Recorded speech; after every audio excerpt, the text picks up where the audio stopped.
I've pulled the layout out now to get round the other side because there's not a lot of space here. Show you another angle of it. Now get a little bit of sound. You might hear this. It's meant to be a distant hum of motorway traffic. That's our Bluetooth speaker here, connected to my phone. I've been trying to use my tablet. I'm having a few problems with my tablet at the moment, so that's all that is. Using a few sounds from Spotify and things like that, just to build up the kind of city atmosphere we're looking for here. Just zoom in a little bit. And give our focus a wee bit of an adjustment.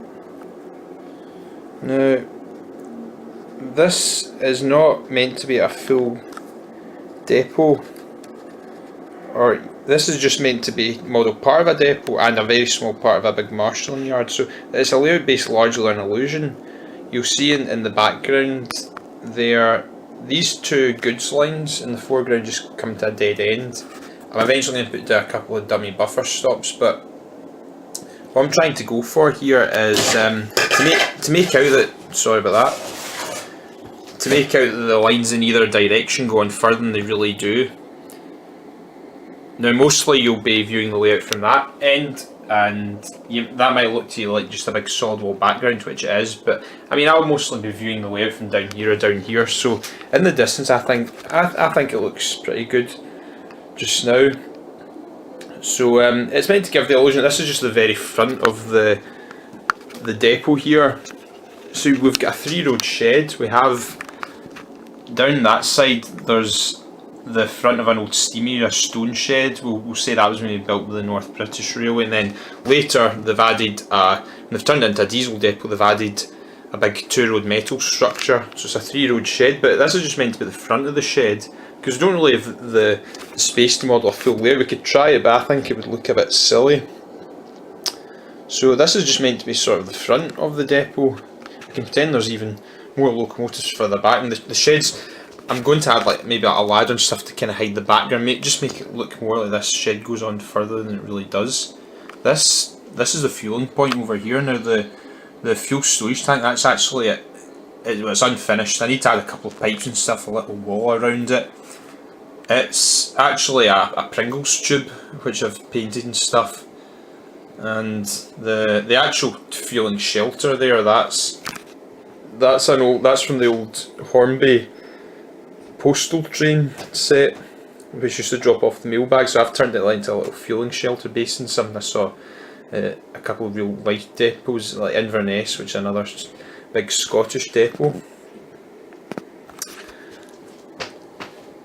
And at the other end, obviously, this is our background here, and the overbridge, so that's meant to be a road there, a few potholes, typical Glasgow. That's to hide the fiddle yard, make it look as though the rail goes on further than it really does in that direction.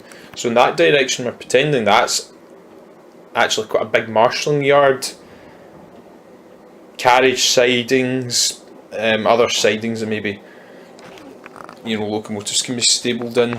So it, like I keep saying, it's a layout based in illusion, and it might not be everybody's cup of tea. I'm trying to make it look open. That's why I've done the backgrounds as I have. I want to give the layout a sense of space. I want it to be realistic. I don't want it to look too cluttered and have too much confined into the one space. Also, you'll see there's no people on the layout, there's no figures at all.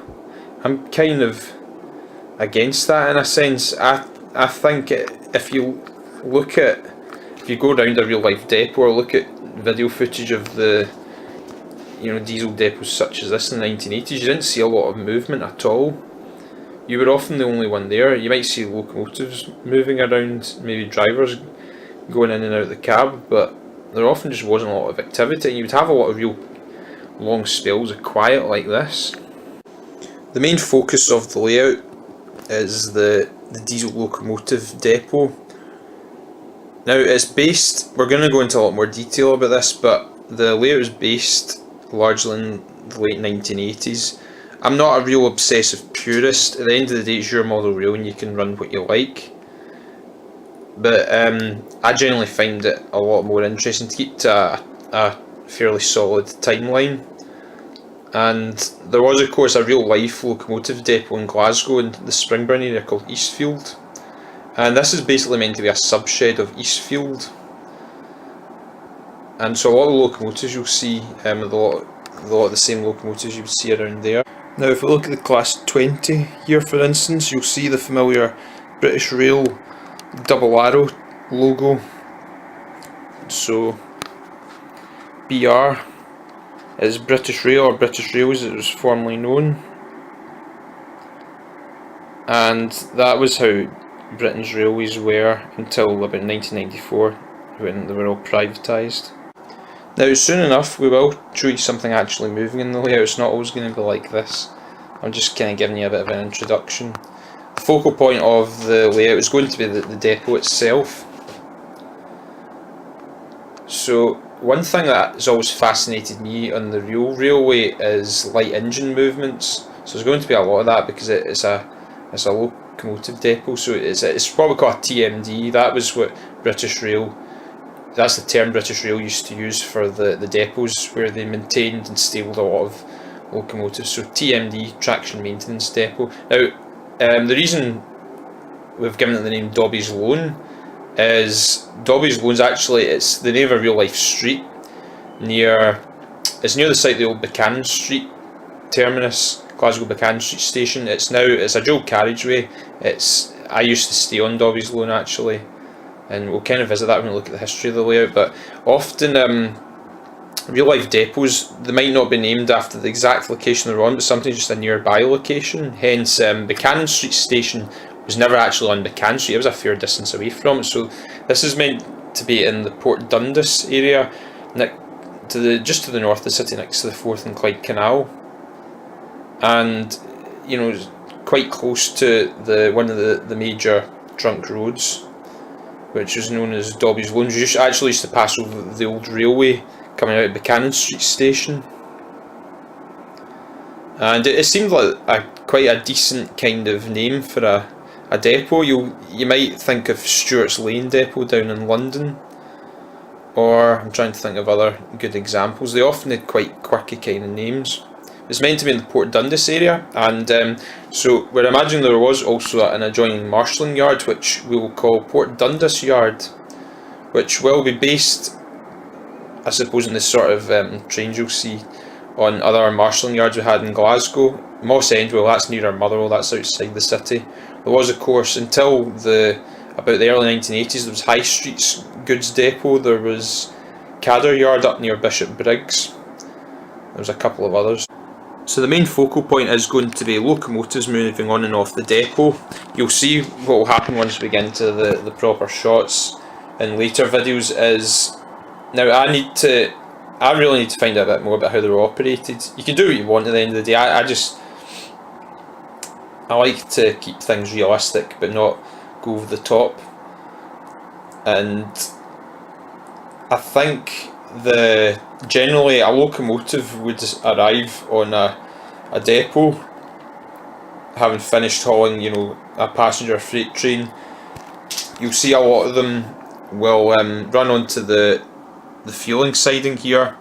Locomotives would often arrive at a depot, they would get their tanks topped up with fuel, and then they would come off the fueling point and then go into the shed itself to maybe stay overnight, or maybe they would change crew and they would head back out and work another train or something. But that's you're going to see a lot of locomotives just constantly moving. A lot of depots were just a hive of activity. Busier at weekends, you would find there would be more engines around because there wasn't as many freight trains running, but there's probably more actual movements during weekdays. So this here is one of our two class 08 diesel shunters, which there was 700 or 800 of these locomotives, and they're still in use today, which you would typically see around depots, goods yards, carriage sidings for the shunting and marshalling of various trains, coaches and wagons. And so these are most of the locomotives you'll see on the layout are familiar types used by British Rail diesel electric locomotives. Like these are two class 20s. Now the green one here, this is a work in progress. I've been repainting it recently, and it's still got a lot of work to be done. It's got no numbers, there's a lot of little imperfections needing to be fixed, and that's a standard blue one there, so they were quite familiar to type for any, you know, railway photographers and enthusiasts in the 70s, 80s, even the early 90s Scottish railway scene. So that's another thing we'll be coming back to. But the main focal point would be locomotives on the depot, but also in the background, when we're looking from the opposite direction, is the two goods yard sidings. So I'm going to show you shortly another way we're going to have this art of illusion, because we're going to make the idea is trains will look longer than they really are. I'd love to just have a massive layout, a huge big mansion with scale length trains, 24 wagon freight trains, 15 coach passenger trains, but it's just not going to happen. And so I've come up with an idea just to make trains actually look longer than they really are. Right, I hope you've enjoyed this first couple of videos about the layout. I'm going to give you a preview now of what's coming up in the next one.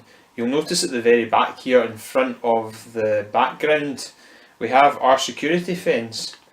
Now it's not been glued into place yet. I've simply cut out the bits of plastic from the sprues and put them in place. You know, they're not fixed, they're just sitting there. I'll pan the camera around so you can get a better view. There we go. So I think already, I still might need to weather the fence a little bit, but already I think it's looking a lot better, and it's giving the depot just more of a depot feel, more of an urban feel. So I'm quite pleased with how that's looking so far, but they need fixed into place. They need to add some extra bits of vegetation. There's another few jobs that I'll get round to that I've been trying to do for months. Like you might see there's some gaps in the weathering beneath the tracks. I've got a lot of big dirty oil stains beneath the tracks, but I've left gaps where the point blades are, and those of you who've followed the Facebook page might remember we had one or two points blades that seized up because I hadn't done the ballasting properly, and it really set me back. So just to play it safe, I left a couple of them untouched. They'll need fixed. I think soon, yeah, I'll be adding more bits of vegetation. There's a little bit of the roadway that's still to get filled in. There's just not enough hours in the day to do all this stuff, and I'm actually busy with a lot of things, notably work, which includes writing a railway book, because I am an author as well. So I'm currently working on one called Renewing Britain's Railways Scotland. You'll find out more about that in due course. That's due for publication next year. Now, like I said before, these videos, they are going to hopefully get a bit more fluid and better production. You might think it's a bit amateur at the moment, because I've experimented with about 3 different cameras in this first couple of videos alone. So it's using my digital SLR, a little snapshot digital camera, and even my phone, just to try and experiment to see which works out best. And I've still to come up with a proper solution for that, but that will get better. I'm going to next weekend go to the Falkirk Model Railway exhibition, hopefully get a few supplies there, a few scenic supplies, nothing major. It's easy to go mad at these exhibitions and buy a lot, but I'm looking forward to that. And then February will be Model Rail Scotland, which is the SEC, the Glasgow exhibition hall, is only about half a mile, not even half a mile away from me, so I'll definitely be going there. So I'm just going to end all this episode with a few shots to show you the trains running. I hope you've enjoyed it, and I'll see you again soon.